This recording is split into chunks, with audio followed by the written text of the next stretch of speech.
One of WrestleMania's greatest collisions comes to its scintillating conclusion with Razor Ramon just managing to outlast Shawn Michaels, claiming possession of the Intercontinental Championship at WrestleMania 10.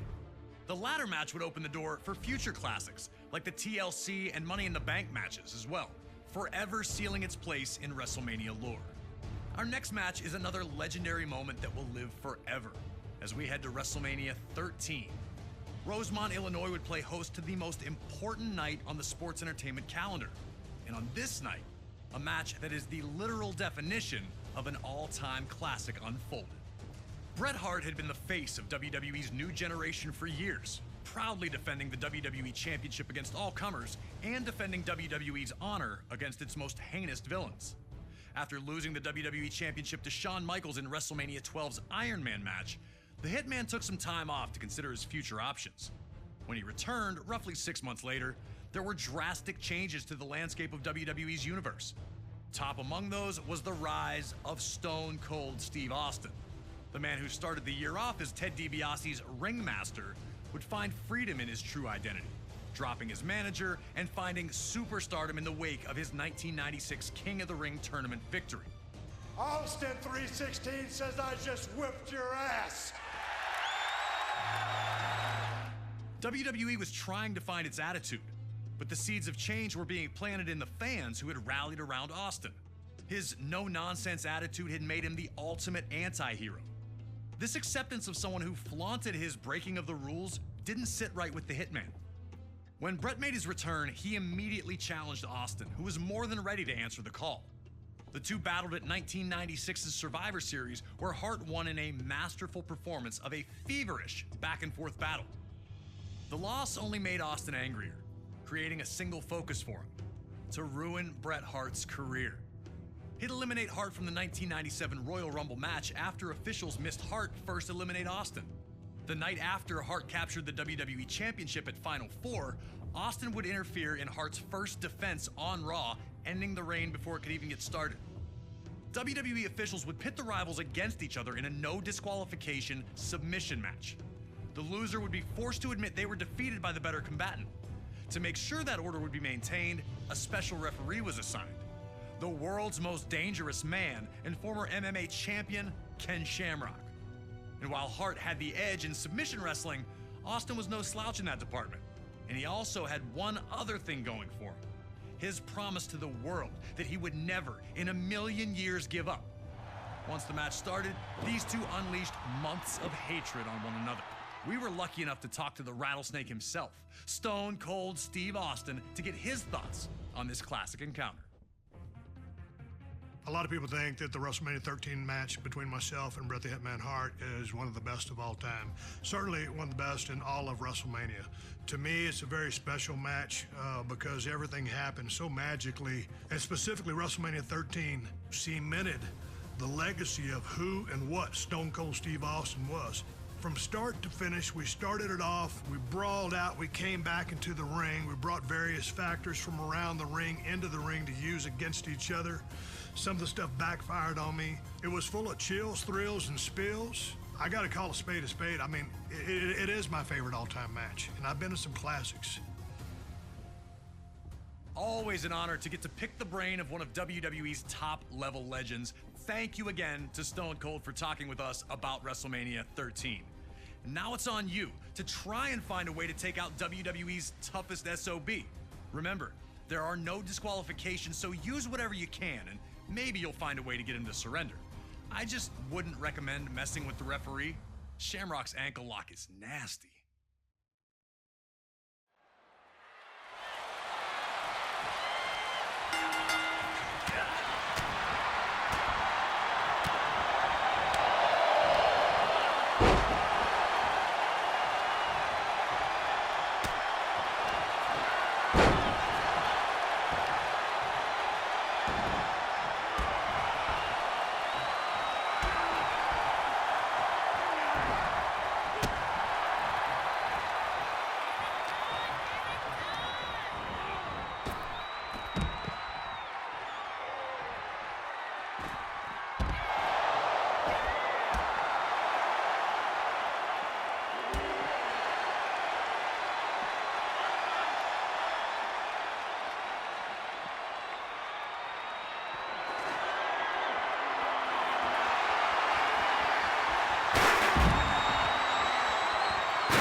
Hart immediately showed why this match was perfect for him.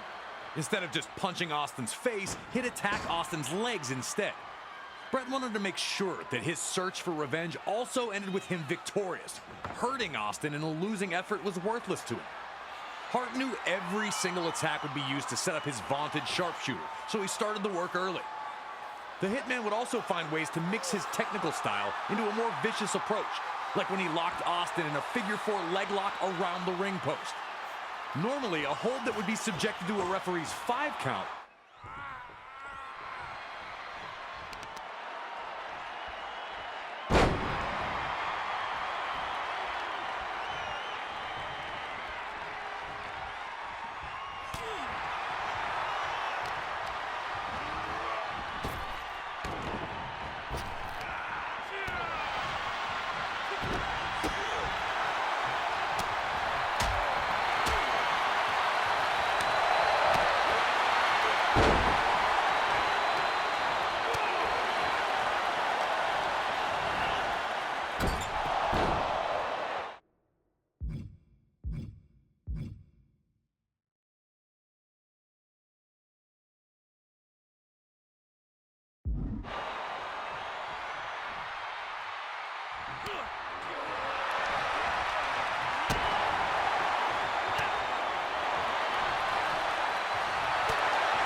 As the two continued to fight, the action would again return to ringside. A strong Irish whip from Hart sent Austin flying into the guardrail by the timekeeper. Hart stayed on the attack, looking to maintain control under any circumstances. Unfortunately for Austin, a huge cut had been opened up on his head. And seeing the red on Austin brought out a whole new level of ferocity for the Hitman. Bret unleashed months of built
Hart continued to maintain control, but Austin would not stop fighting back.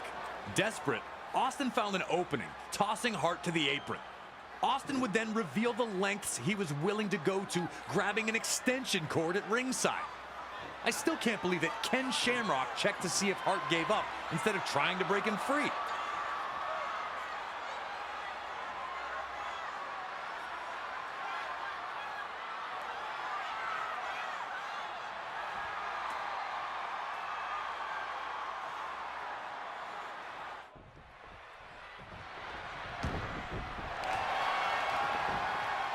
When Hart locked in the sharpshooter, you could see two clear reactions. One group was loudly cheering, sure that the Hitman had done what he needed to do, and that victory was coming. The other group sat with a mixture of disappointment and hope on their faces. Austin was in trouble, of course, but there's no way Stone Cold was going to give up, right?